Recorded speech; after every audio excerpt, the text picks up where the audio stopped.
రోమిలకు రాసిన పత్రిక From Romans 8వ అధ్యాయము chapter 8, 13వ వచనం. verse 13. నేను చదువుతాను. రోమిలకు రాసిన పత్రిక 8వ అధ్యాయం 13వ వచనం. Romans chapter 8, verse 13.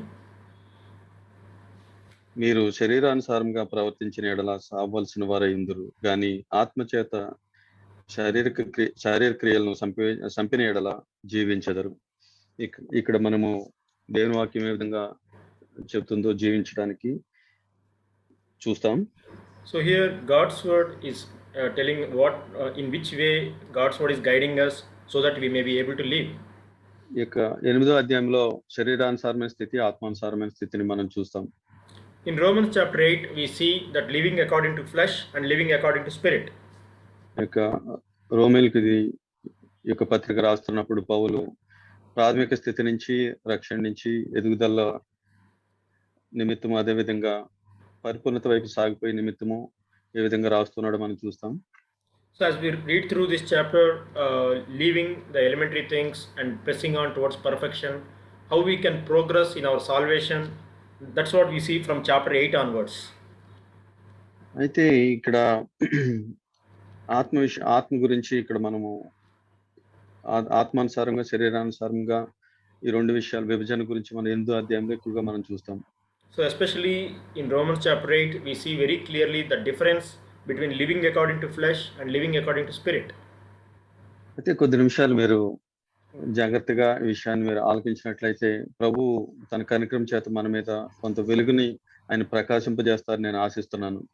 So for some time, if you concentrate and if you very clearly try to understand this difference as the Lord speaks, I believe that Lord may give us some light during this time. చాలా జాగ్రత్తగా ఈ మాట మనము చూసినట్లయితే మరలా నేను చదువుతాను. మీరు శరీరానుసారంగా ప్రవర్తించిన ఎడల సావవలసిన వారైందురు కానీ ఆత్మ చేత శారీరక క్రియలను చంపిన ఎడల జీవించెదరు. ఒకవేళ మనము శరీర క్రియలు చంపకపోతే మనం జీవిస్తామా లేదా అన్నది ఇక్కడ మనము చూడొచ్చు. So here this verse, if you read, if you are living according to the flesh, you must die, but if by the spirit you are putting to death the deeds of the body, you will live. So if we don't put to death the deeds of the body, are we going to live? That is, we need to be careful to see that. అయితే ఇక్కడ ఇది మన physical గా జీవించే జీవితం గురించి చెప్పట్లేదు. ఆత్మానుసారమైన జీవితము, ఆత్మానుసారంగా జీవించడం గురించి, అంటే దేవునితో ఎల్లప్పుడూ కూడా అద్భుతమైన అన్యోన్యమైన సహవాసం కలిగి ఉండడం గురించి మాట్లాడుతున్నారని మనం సులువుగా అర్థం చేసుకోవచ్చు. So from this verse, it's very clear that we can understand that it's not talking about our daily physical life, but to have an intimate relation with Jesus Christ and to live daily every moment in spirit. That is what it is talking about. కాబట్టి ఇక్కడ ఆత్మ చేత శరీర క్రియలను చంపిన ఎడల జీవించుతారు అన్న మాట మనం చూద్దాం. So here, if by the spirit you are putting to death the deeds of the body, you will live. That's what we see here. అయితే మనము మార్కు సువార్త 7వ అధ్యాయంలో ప్రభు ఇక్కడ పరిసయ్యుల శాస్త్రులతో మాట్లాడుతున్నప్పుడు ఒక విషయాన్ని మనం చూస్తాం.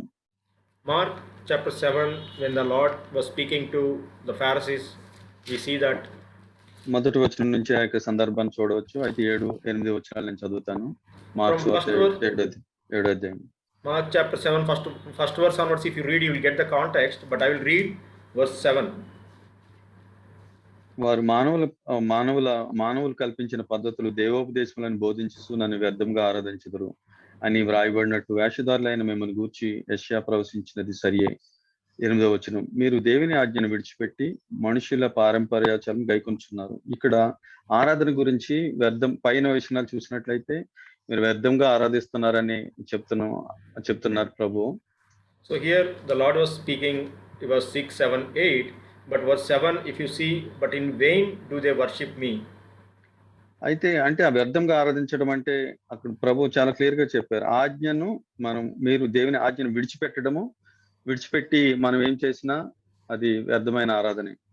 So worshipping in vain means, very clearly it is explained in verse 8, that neglecting the commandment of God. So after neglecting the commandment of God, whatever we worship, that's all in vain. అయితే ఆయన ఆజ్ఞను గైకొనడము ఇక్కడ ఆరాధన అని మనం చూడవచ్చు. నిజమైన ఆరాధన ఏమంటే ఆయన ఆజ్ఞను గైకొనడం. But we can also understand that true worship is to observe his commandments and to keep his commandments. అయితే ఈ 2 విషయాలు కూడా మనం జాగ్రత్తగా చూసినట్లయితే అంటే ఆయన ఆజ్ఞను మనం గైకొనడము నిజమైన ఆరాధన. అదే విధంగా మనం ఆత్మ చేత క్రియలను చంపేస్తే మనం జీవిస్తాము. ఈ 2 విషయాలు జాగ్రత్తగా మనం గమనించినట్లయితే So these two portions that we just read, that the true worship is by obeying God's commandments, and also the other portion we read in Romans, that by the Spirit we need to put to death the deeds of the body. That's how we live. ఇక్కడ ప్రశ్న ఏమంటే ఇక్కడ ఆత్మ చేత మనం శరీర క్రియల్ని చంపివేయాలి అని ఆజ్ఞ అది కూడా. So here the question is that the commandment is, this is also a commandment that by Spirit we need to put to death the deeds of the body. That is also a commandment. దీని గురించి చాలా నేను ఆలోచిస్తూ ఉన్నాను. దాన్ని ధ్యానిస్తున్నప్పుడు నిజంగా ఏ విధంగా మనకి అందరికీ కూడా ఎదుర్కొంటున్న ఈ యొక్క సమస్య ఏ విధంగా వీటిని ఎదుర్కోవాలి, వీటిని ఏ విధంగా చంపేయాలి అనేది మనం చూస్తూ ఉంటాం ప్రతి అనుదిన జీవితంలో.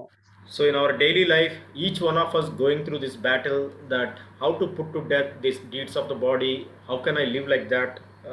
It is maybe a struggle for each one of us. ఇక్కడ ఆన్సర్ ఉంది, ఆత్మ చేత వాటిని చంపేయాలని. But here there is an answer that by Spirit I can put to death. ఒకవేళ నాకు ఆత్మను అనుగ్రహించుకోకుండా ఆ విధంగా మీరు చంపేయమంటే కనుక అది అన్యాయమైన స్థితి. So if God asks us to put to death the deeds of the body without giving us Holy Spirit, then that is like injustice. అయితే ఇక్కడ దీనికి నిజంగా మనం ఆలోచించినట్లయితే ఆయన ఆత్మను అనుగ్రహించి ఉన్నాడు, దాని ద్వారా మాత్రం మనం చంపేయగలం, మన శక్తితో కాదన్నది అర్థమవుతుంది. So from this we can understand that Lord has granted to us His Spirit, and that is how we can put to death the deeds of the body. ఇది విశ్వాస జీవితంలో మనం ప్రతిదినము ఎదుర్కొనే ఈ యొక్క పరిణామం ఇది. So in a believer's life, every day this is something everyone faces in their daily life. అంటే ఉదాహరణకి ఈ విధంగా మనం తీసుకున్నట్లయితే, So if you take this example, తండ్రి తన బిడ్డకి ఈ విధంగా చెప్తున్నాడు. so father was telling to his son like this, ఒక ప్రిస్క్రిప్షన్ ఇస్తున్నాడు, ఇక నీకు అనారోగ్యంగా ఉంది, ఇది ఫలానా మెడిసిన్ వేసుకో నీకు తగ్గుతుంది అని చెప్పాడు. అది ఆజ్ఞ అది. So here father is giving a prescription that son, you are sick, now you have to take this medicine, that's how you can get well. That is like a commandment father is giving. తర్వాత అన్నాడు, దానికి కావాల్సిన డబ్బులు పలానా చోట్ల తీసుకుండండి, నువ్వు కొనుక్కో అని ఇచ్చాడు. అది అదే విధంగా ఉంటుందంటే వాగ్దానంలా ఉంటుంది. So also father said, there is a money I kept there, you can take that money and go and buy this medicine which I am telling you, and the money, like that is like a promise. చాలా జాగ్రత్తగా గమనించినట్లయితే ఇక్కడ తండ్రి ఆజ్ఞ చూస్తున్నాం, బిడ్డని క్షేమం కోరి తన అనారోగ్యం తగ్గడానికి ఒక కమాండ్మెంట్ ఇస్తున్నాడు. ఆ పలానా మెడిసిన్ తీసుకో, అది చాలా ఎక్స్పెన్సివ్ అయి ఉండొచ్చు, అయితే దానికి సరిపడ మనీ అక్కడ ఉంది, తీసుకోమని వాగ్దానం కూడా ఇస్తున్నాడు. So it's like a commandment that this is the medicine to get well from your sickness, but then to buy that medicine also there is a money which is like a promise that I kept it there, you can buy with that. ఇది సామాన్యమైన రీతిలో మనం ఆలోచిద్దాం ఈ విషయాన్ని. So let us think very ordinary way about this. ఆ వ్యక్తి విన్నాడు, అది తన కుమారుడు అది విన్నాడు, ఆ మాట తీసుకున్నాడు, నోట్ చేసుకున్నాడు. So that son obeyed and he took that word. Note చేసుకున్నాడు. So he noted down. అయితే ఇతను 2 విధాలుగా దాన్ని చేయవచ్చు. So he can do it in 2 ways. ఒకటేమంటే మొదటి విధానం ఏమంటే, So first way is ప్రతిదినము దాన్ని తీసుకొని ఈ యొక్క పలానా టాబ్లెట్ వేసుకోవాలి, పలానా చోట డబ్బులు ఉన్నాయని ప్రతిరోజు చదువుతున్నాడు, దానికి ఎంతో ఆనందిస్తున్నాడు దాని గురించి. So every day he is reading that note, what he noted down in his book, that I have to take this medicine, and every day he is reading it and he is rejoicing and he is thanking that he has got that medicine name. ఆ డబ్బులు కూడా పలానా చోట ఉన్నాయని దాన్ని బట్టి వందనాలు చెబుతున్నాడు తండ్రికి. And he is also very thankful to father that he kept the money there, and he kept on looking at that note and praising and thanking his father. మరలా రేపు కూడా ఆ విధంగా ఉన్నాడు. రోగం అయితే తగ్గలేదు, అతను ఎంతో ధైర్యంతో ఉన్నాడు, ఇది నాకు మెడిసిన్ ఇచ్చారని ఆ కమాండ్మెంట్ తీసుకుంటున్నాడు. అదే విధంగా ఆ డబ్బులు అక్కడ ఉన్నాయి, ఆ వాగ్దానాన్ని కూడా బట్టి ఎంతో ఆనందంతో ఉంటున్నాడు, కానీ రోగం తగ్గట్లేదు. So still that son is not well, the sickness is there, but because his father gave the name of the medicine, and also he kept money somewhere, so he is reading that note every day and he is rejoicing and thanking his father, and daily is doing that. మరి తండ్రి అది ఇచ్చాడని నమ్ముతున్నాడా? So did he believe that father has given the right medicine? నమ్ముతున్నాడు. He is believing that. మరి దానికి సరిపడా డబ్బులు ఇచ్చాడని నమ్ముతున్నాడా? So is that son believing that father has kept enough money there? Yes. దాన్ని కూడా నమ్ముతున్నాడు. Yes, he is also believing that. అందుగురించే ప్రతిదినం దాన్ని చదివి ఆ విధంగా అతను నాన్నను విధించినందుకు నాకు వందనాలని చెప్తున్నాడు. So that's why every day he is reading again and again, and he is believing and he is thanking his father, thanks for this medicine name, thanks for the money. మరి ఈ విషయాన్ని బట్టి తండ్రి సంతోషిస్తాడా అంటే, but is that father really happy because of that? నేను అనుకోను. తండ్రి దాన్ని బట్టి ఇతను బుద్ధిహీనుడిగా ఉన్నాడు, ఇంత నేను ఆజ్ఞ ఇచ్చాను, దానికి సరిపడా డబ్బులు కూడా ఇచ్చాను ఆ మెడిసిన్ తెచ్చుకోమని, ఎందుకు తెచ్చుకోవట్లేదని దుఃఖపడుతూ ఉంటాడు. So but still that father is not happy that I have given him the correct medicine name to get well, and I have given enough money also I kept there, but why my son is so foolish that he is doing like this? రెండో విధానం ఏమంటే, the second way is, అదే prescription ని అతను చదివాడు, తండ్రి ఇచ్చింది చదివాడు, ఒకే పలానా మెడిసిన్ తీసుకోవాలి నువ్వు అన్నది చదివాడు. So whatever that medicine name, the prescription that father had given, he read that medicine name. ఆ కమాండ్మెంట్ తీవ్రంగానే తీసుకున్నాడు. So he took radically that commandment. మరి దానికి డబ్బులు ఎక్కడని ఆలోచిస్తున్నాడు. తండ్రి ఆ విషయం కూడా చెప్పాడు, పలానా చోట డబ్బులు ఉన్నాయి, అది ఎంత ఖరీదైన మెడిసిన్ అయినా తెచ్చుకో అని డబ్బులు కూడా ఇచ్చాడు. Then the son started thinking, where can I get money to buy this medicine? And then father said, there is a money also available for you. అప్పుడు ఏం చేశాడంటే దాని కొరకు విధేయత చూపించాడు. వెళ్ళాడు, తను ఒక మెట్టు దిగి పలానా చోట్ల ఇది నమ్ముతున్నాడు కాబట్టి వెళ్ళి షాప్కి వెళ్ళి మెడిసిన్ తెచ్చుకుని మెడిసిన్ వేసుకున్నాడు. So now he started obeying that. He took that money, he took that medicine name, and he went down and he went down to the shop and he got that medicine and he took the medicine. గొప్ప miracle జరిగిపోయింది ఇతని జీవితంలో. Then suddenly there is a great miracle happened in his life. అదేమిటంటే అతను స్వస్థత వచ్చేసింది హృదయంలో, అతని యొక్క జీవితంలో. So in his life, in his heart, there is a sickness, the healing that came out of that sickness. ఏ విధంగా వచ్చింది ఇక్కడ? So how he got that healing? కేవలం నమ్మడాన్ని బట్టి మాత్రమే కాదు కానీ, so it's not just by believing, దానికి విధేయత చూపించడాన్ని బట్టి, by showing obedience to it. కాబట్టి మన యొక్క జీవితంలో దేవుని యొక్క వాక్యాన్ని మనం నమ్మి దానికి విధేయత చూపించినప్పుడు అద్భుతమైన వెలుగు మన హృదయాల్లో, మన జీవితాల్లో మనం చూస్తాం. So in our lives also, that when we believe and when we show obedience to his word, then we'll see a great change in our life and great life. మరొకసారి మరొక పరిస్థితి రావచ్చు. So later on again one more situation may come. మరలా దాని గురించిన దేవుని యొక్క వాక్యం ఉంది, దేవుని యొక్క వాగ్దానం కూడా ఉంది. So again there is a God's word is there and God's promise also there. కాబట్టి ఈ యొక్క సందర్భాన్ని ఉదాహరణ మనం ఇక్కడ విషయంలో చూసినట్లయితే, ఇక్కడ రోమా 8:13లోకి మరలా మనం వచ్చి చూసినట్లయితే, so once again let us go back to Romans chapter 8 verse 13 and let us read that. మీరు శరీరానుసారంగా ప్రవర్తించిన ఎడల సావవలసిన వారు ఇందరు గాని ఆత్మచేత శరీర క్రియలను చంపిన ఎడల జీవించెదరు.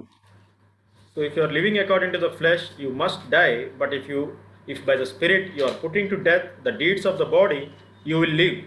ఇప్పుడు నేను ఆత్మానుసారంగా నేను అటువంటి జీవం కలిగి ఉన్నానా లేదా అన్నది నేను ప్రశ్నించుకోవాలి. So am I living according to the spirit? I need to question myself. కాబట్టి ఇక్కడ ప్రశ్నించుకున్నప్పుడు ఇక్కడ చంపివేయమని, ఆత్మచేత శరీర క్రియలు చంపివేయమన్నది ఆజ్ఞను చూస్తున్నాను. ఆ విధంగా చంపివేసినట్లయితే నేను జీవిస్తాను. So here the commandment is that we need to put to death the deeds of the body. If I do that, I will be able to live. ఆ జీవం ఏమంటే దేవునితో అద్భుతమైన సహవాసము, అది ఎల్లప్పుడూ ప్రతి నిమిషము ఆయనతో కలిగి ఉండే సహవాసం, అది జీవించడం అన్నది. So that life is a continuous fellowship and life flowing from God and living along with him in fellowship with him. కాబట్టి మరి దీనికి ఏం అవసరమైందంటే నాకు ఆత్మశక్తి నాకు అవసరం. But for that to obey this commandment I need the power of the Holy Spirit. దాని గురించి నేను ఒక్క మెట్టు నేను దిగాలి. So for that I need to step down a little bit. అది ఏమంటే నా చిత్తాన్ని ఉపేక్షించుకోవాలి. So that is to deny myself. my own will. నా చిత్తాన్ని ఎప్పుడైతే నేను ఉపేక్షించుకుంటానో అప్పుడు మాత్రం నేను ఆత్మస్వరం వినగలను నేను. So when I start denying my own will, only then I can start hearing the voice of the Holy Spirit. నా చిత్తం సింహాసనం మీద ఉన్నప్పుడు నేను ఆ స్వరాన్ని వినడం అన్నది సాధ్యమైన పని కాదు. So if my own will is sitting on the throne in my life, then I cannot hear the voice of the Holy Spirit. కాబట్టి యేసుప్రభు చెప్పారు, అనుదినం ఆయన మనం వెంబడించాలంటే, ఆయన అడుగుజాడలో మనం నడవాలంటే కనుక ప్రతి దినము నా సిలువ ఎత్తుకుని నేను వెంబడించాలి ఆ విధంగా నన్ను నేను ఉపేక్షించుకొని. So Jesus said that if we want to be his disciples and if we want to follow him, we need to deny ourselves every day and take up our cross and follow him. ఉపేక్షించుకోవడం అన్నది ఏం సూచిస్తుందంటే నన్ను నేను దీనుడిగా నేను ఆయనకి సమర్పించుకుంటున్నాను. So denying myself means that I'm humbling down myself and I'm yielding and submitting to the Lord. అప్పుడు ఆత్మ శక్తి నన్ను నింపడం అన్నది ఆయన పని. ఇప్పుడు So then to fill with the power of Holy Spirit is God's work. ఒకవేళ నేను దీనుడిగా అయిన తర్వాత ఆయన ఆత్మ చేత నింపలేదనుకోండి, అది అన్యాయం ఆయన చేసే పని అంతా కూడా. So if I humble myself and deny myself, even then if God is not filling me with Holy Spirit, then that is unrighteous and injustice. కాబట్టి ఆయన అన్యాయస్తుడు కాదు ఆయన. But our God is not unrighteous. యోబులో మనం చూస్తాం, Elihu అనే యొక్క వ్యక్తి ఈ విధంగా చెప్తున్నాడు, ఆయన సర్వశక్తుడైన దేవుడు దుష్కార్యం చేయటం అసంభవం అని చెప్తున్నాడు. So in Job we can see that his friend was telling that the God who is almighty, it's impossible for him to do something unrighteous. కాబట్టి ఆయన నమ్మదగిన వాడు, ఆయన వైపు మనం చూద్దాం. So he is faithful and trustworthy. Let us look unto God. అంటే మన యొక్క శరీరము మనల్ని ఎంత కిందకి లాగుతుందంటే ప్రతిదినము అది మనం వర్ణించలేము దాన్ని. So every day our flesh so much that pulls us down to earth that we cannot even describe that. పాత నిబంధనలో మనం చూసినట్లయితే అది అమాలేకీలకు సాదృశ్యంగా మనం చూస్తాం ఈ యొక్క So in శరీర Old- క్రియలన్నీ కూడా. Old Testament, if you see that it is comparable to Amalekites. వాళ్ళు ఐగుప్తు నుంచి వస్తున్నప్పుడు రెఫీదీములో ఉండగా ఇశ్రాయేలీయుల్ని అమాలేకీయులు వచ్చి అడ్డుకుంటారు.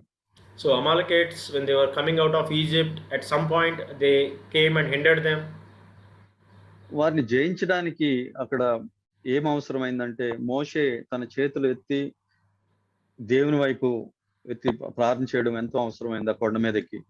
So to overcome these Amalekites, there was so much needed that Moses had to go up to the hill mountain and he has to hold his staff and he has to pray. అంటే ఒక పక్కని యెహోషువ యుద్ధం చేస్తూ ఉన్నాడు, So one side on the ground, Joshua was battling. అది ఆజ్ఞకి సాదృశ్యంగా మనం చూస్తాం, వెళ్ళి ఫైట్ చేయాలి. So that is like a commandment that Joshua has to go and fight in the battle. మోషే ప్రార్థన చేస్తున్నాడు, ఆయన కృప పొందుతున్నాడు, పరిశుద్ధాత్మ శక్తిని అక్కడ మనం చూస్తాం. ఆ ప్రార్థన అతని చేతులు పైకెత్తినప్పుడు వాళ్ళు జయించడం మనం చూస్తున్నాం. And one side on the mountain, Moses was praying and that is like receiving power of Holy Spirit and grace from heaven. ఈ రెండిట్లో ఏ ఒక్కటి జరగకపోయినా అక్కడ అపజయం ఉంటుంది. So in these two things, anything that doesn't happen, then there is a defeat. అంటే యెహోషువ యుద్ధం చేయకోకుండా మోషే చేతులు పైకెట్టి ప్రార్థన చేసిన అక్కడ జయం ఉండదు. So if only one side Moses was praying, lifting up his head, lifting up his hand towards heaven, but if Joshua is not battling in the ground, there is no use. లేకుంటే యెహోషువ ఎంతో శక్తితో అతను యుద్ధం చేస్తున్నా మోషే అక్కడ ప్రార్థన చేయకపోతే అక్కడ ఉపయోగం ఉండదు. Or Joshua is trying to obey the commandment that by doing with all his strength, doing battle, is fighting, but Moses was not praying there, then also there is a defeat. ఈ రెండు కూడా అవసరమే. So these two are needed. అందులో మహిమ దాగి ఉంది. So in that there is the glory of God. అందులో ఆ వ్యక్తులు ఇద్దరి దగ్గర కూడా అంటే ఇక్కడ మనం చూస్తున్నాము ఎంతో దీనత్వం మనం చూస్తున్నాం. So here between these two people, Moses and Joshua, there is a great humility. అక్కడ హూరు అహరోను కూడా ఎంతో సహాయం చేసినట్టు చేతులను ఆదుకున్నట్లు మనం చూస్తున్నాం మోషే అలసిపోయినప్పుడు. So there even the both sides, the Aaron and the other person, they were holding his hand, Moses' hand. అయితే నూతన నిబంధనలో అది మనం ఒకరి మీద ఒకరు ఆనుకొనడము, ఆత్మీయులుగా మనం అంటే అక్కడ మనము నిజం ఒక శరీరంలో వ్యక్తులుగా ఉన్న వారి పట్ల మనం ఒకరి మీద ఒకరు ఆనుకోవడము. So in New Testament, in the church, when we are part of one body of Christ, as members of one body, we need to lean on each other, depend on each other. ఒక నిజంగా తిరిగి జన్మించిన ఆ క్రైస్తవుడు అతను బలహీనుడైనప్పటికీ హూరు వలె అతను పెద్ద పేరు వెనుక లేనప్పటికీ కూడా మనం అతనితో సహవాసం కలిగి ఉండాలి. అతని సహాయం మనకు అవసరం. So even like we may not be well known, but still we may in our weaknesses we need some other brother's help. అదే విధంగా అహరోను వలె గొప్ప అతను యాజకుడైనప్పటికీ కూడా అతని సహవాసం కూడా అవసరం. Or like Aaron, we may be a great priest, and even such a person help also we need in our difficulties in the body of Christ. ఉన్నతమైన వ్యక్తి అయినా అత్యంత బలహీనుడైన వ్యక్తి అయినప్పటికీ కూడా నిజంగా తిరిగి జన్మించి అతను క్రీస్తు శరీరంలో భాగమైనట్లయితే అతనితో మనము సహవాసం చేసి అతని మీద మనం ఆనుకోవడానికి లేకుంటే సహాయం తీసుకోవడానికి సిగ్గుపడకూడదు.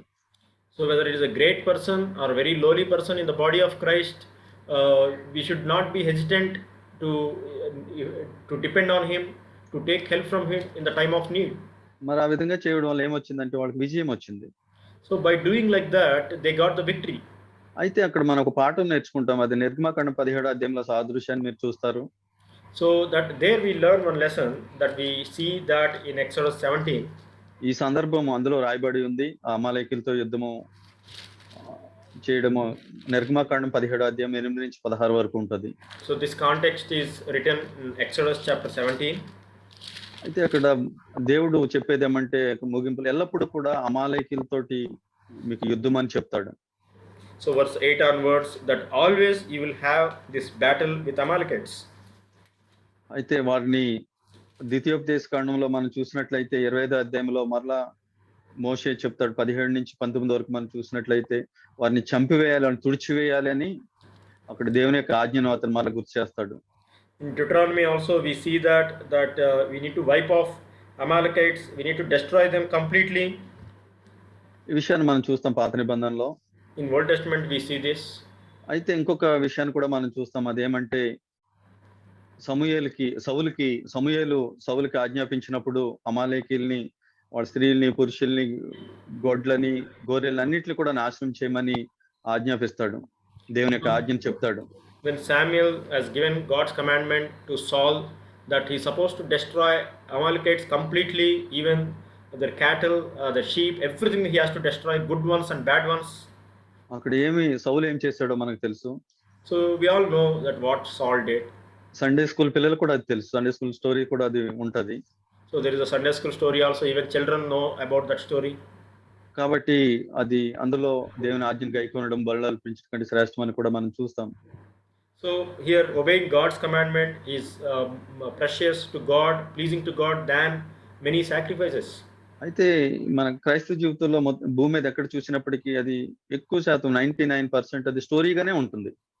But if you see wherever you see many places, it remains like a Sunday school story, like a story for us. అయితే ఇది నూతన నిబంధనలో దాని సాదృశ్యాన్ని చూసినట్లయితే అదే ఇది ఇక్కడ మనం చూస్తున్నది. రోమా 8:13లో సౌలుకి ఏదైతే ఆజ్ఞాపించున్నాడో దేవుడు అది నీకు నాకు ఆజ్ఞాపిస్తున్నాడు. But when we come to New Testament, Romans 8:13, whatever God commanded Saul to do, the same thing here God is asking us to do. కాబట్టి ఇక్కడ మనము ఒకవేళ ఆ విధంగా చేయనట్లయితే మనం జీవించమని చెప్పబడి ఉంది. ఇక్కడ చాలా క్లియర్ గా ఉంది. ఇక్కడ ఆ విధంగా చేయకపోతే ఆత్మచేత మన శరీర క్రియలు చంపివేయకపోతే మనం జీవించము. So here also it is written like this by the Spirit, that if you are not putting to death the deeds of the body, then we cannot live. Saul స్టోరీని మనం చూసినప్పుడు అతన్ని మనం నిందించవచ్చు. ఒకవేళ అతని విధంగా చేయలేదు అని మనము దాని ఒకవేళ ప్రసంగాల కింద కూడా మనం చెప్పవచ్చు. అనేక వర్తమానాలు మనం వింటూ ఉండవచ్చు. కానీ so when we read Saul's story, we can blame that Saul, he could have obeyed completely. Why he disobeyed like that? We can have those opinions. కానీ మరి నేనేం చేస్తున్నాను ఈ దినాన్ని అమాలేకీయులైన అంటే యొక్క శరీర ఇచ్చల్ని నేను ఏం చేస్తున్నాను ఈ దినాన్ని? దేవుడు నాకు ఏం చెబుతున్నాడు దాన్ని చంపేయడానికి? But today the same Amalekites coming in my body like a fleshly desires, what am I doing with that fleshly deeds? నేను యొక్క ఆజ్ఞకు నేను లోబడుకోకుండా ఎన్ని చెప్తున్నప్పటికీ కూడా అది వ్యర్థంగా ఆరాధించడం. So God commanded me to destroy those deeds of the body, but if I without obeying that, whatever I say, other things, it's all in vain. కొలస్సీయులకు రాసిన పత్రిక 3వ అధ్యాయంలోకి వచ్చినట్లయితే ఈ మాటను మరలా మనం చూస్తాం. Colossians chapter 3. ఈ విధంగా చూస్తాము. 3వ అధ్యాయము the same thing we can see Colossians chapter 3. 5వ వచనం. verse 3. Verse కావున 5.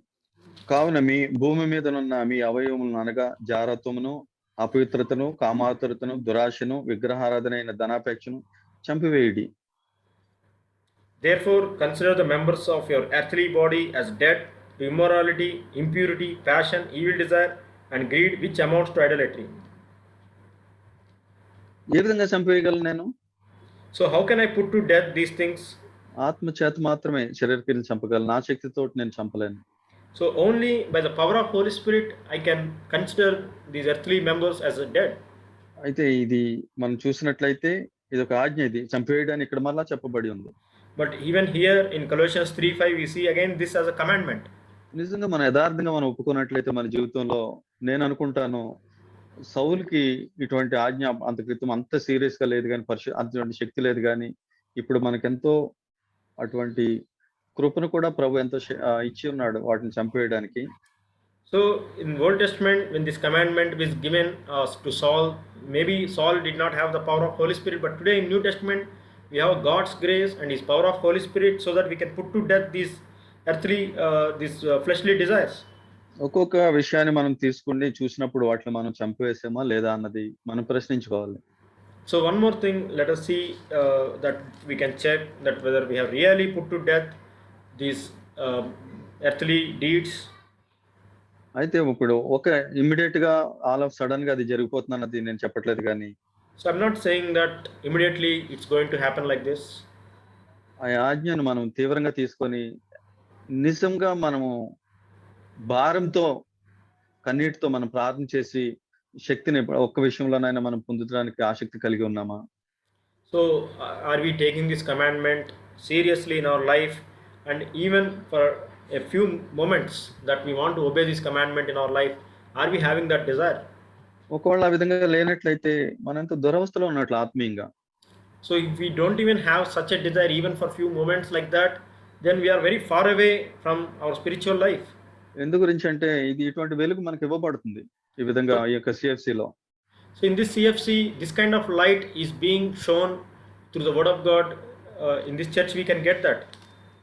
కాబట్టి మనం దానికి జవాబుదారులమై మనం ఉంటాం. So that's why we are accountable to these things. లేనట్లయితే ఇది మనం చదివి మనము సంతోషిస్తూ ఉంటూ మనము ఒక రోజున ఇది అవుతుంది అనుకుంటే విధేయత మనం చూపించకపోతే ఆసక్తితో దేవుని వైపు తిరిగి ఆత్మ దప్పి కలిగి మనం ఆయన ఆత్మ చేత నింపబడి మనం ముందుకు సాగినట్లయితే ఎప్పటికీ కూడా అది అట్లానే ఉండిపోతుంది. So otherwise we are only reading these commandments, these promises just written in our Bible, and only we are rejoicing by reading this again and again, and we are never obeying, then it will remain like that unfulfilled in our lives.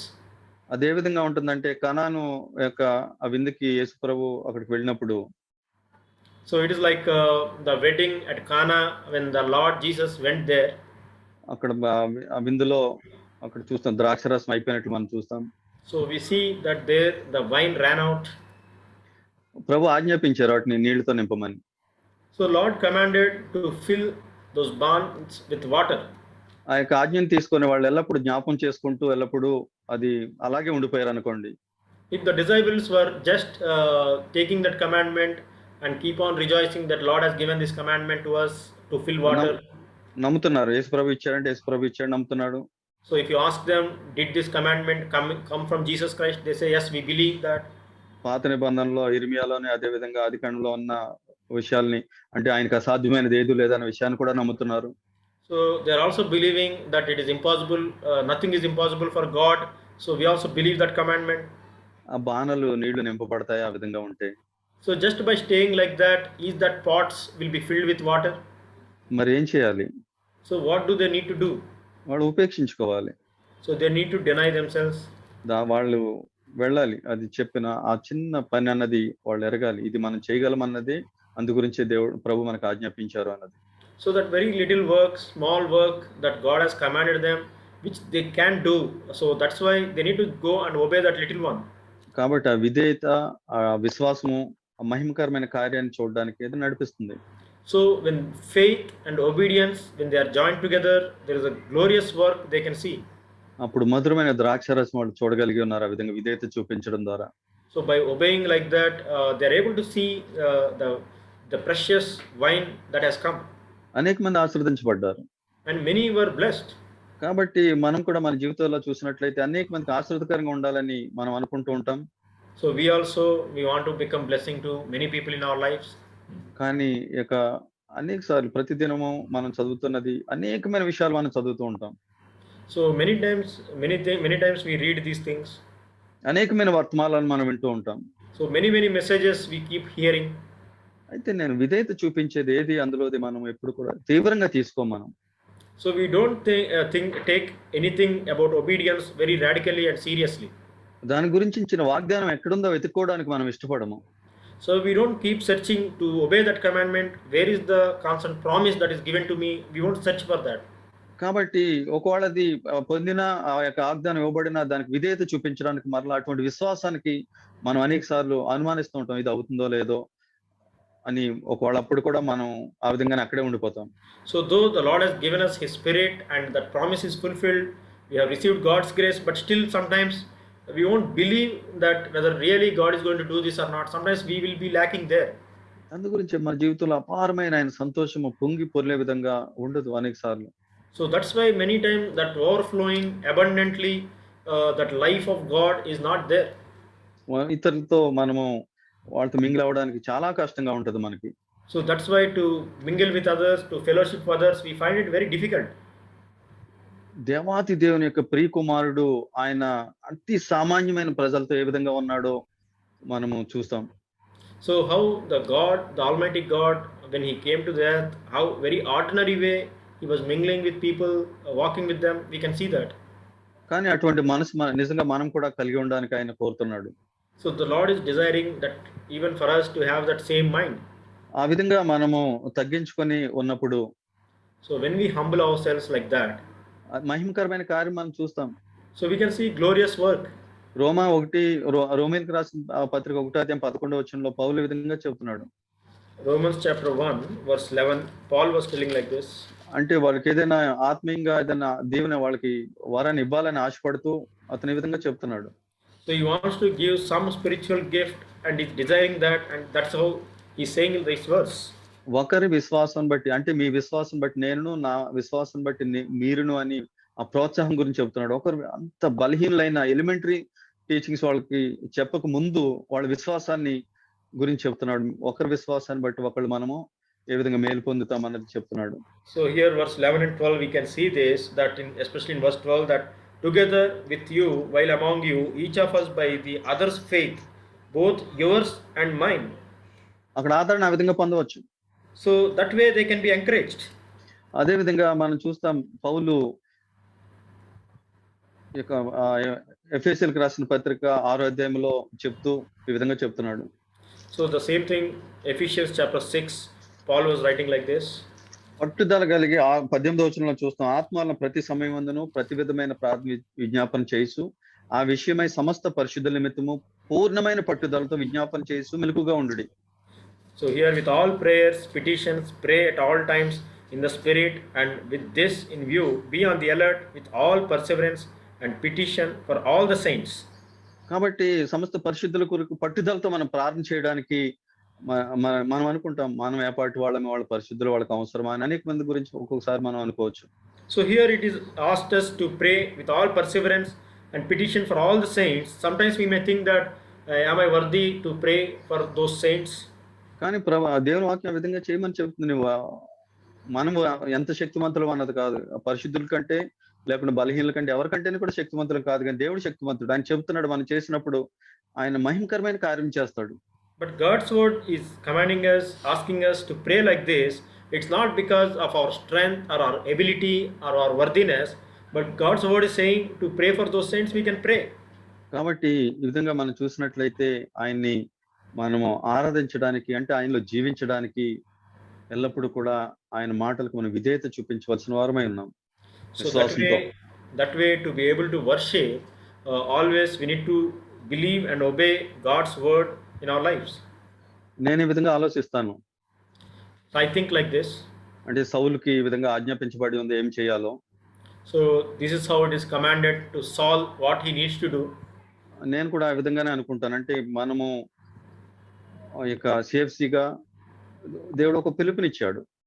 So as a CFC, God has given each one of us a calling.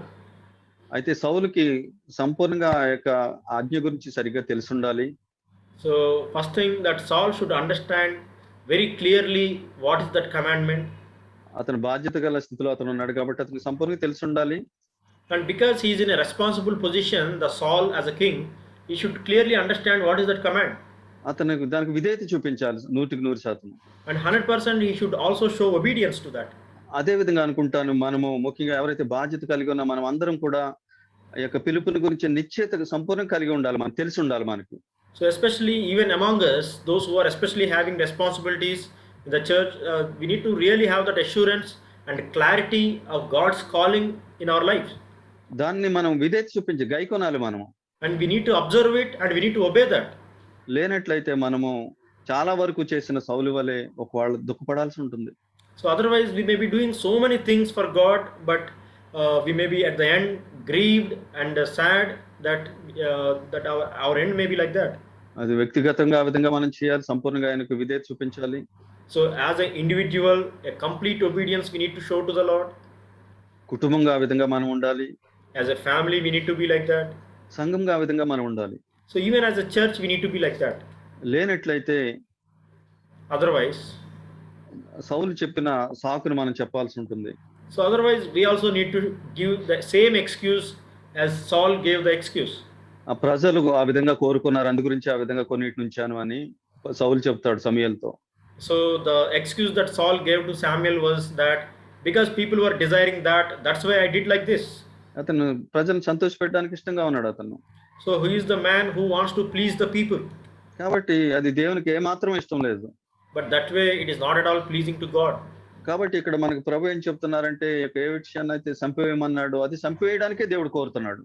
But whatever the Lord has commanded us to put to death, that Lord is today desiring 100% that we need to put to death that one. దానికి శక్తి మనం సరిపోనట్లు మనం గమనించినట్లయితే ఆయన దగ్గరికి వెళ్ళడమే. ప్రభు నువ్వు ఇది చేయమన్నావు, ఏంటి ఏ విధంగా నేను చేయగలను, ఆయన దగ్గరికి వెళ్ళాలి. So if you need the power to do that, to obey that commandment, if you are not sure, we need to go to God and say, Lord, you commanded this, how can I do this, Lord? ఆయన యొక్క శక్తిని పొంది మనం ఆ విధంగా వాటిని జయించవచ్చు మనం. So we can receive his power like that and then we can overcome like that.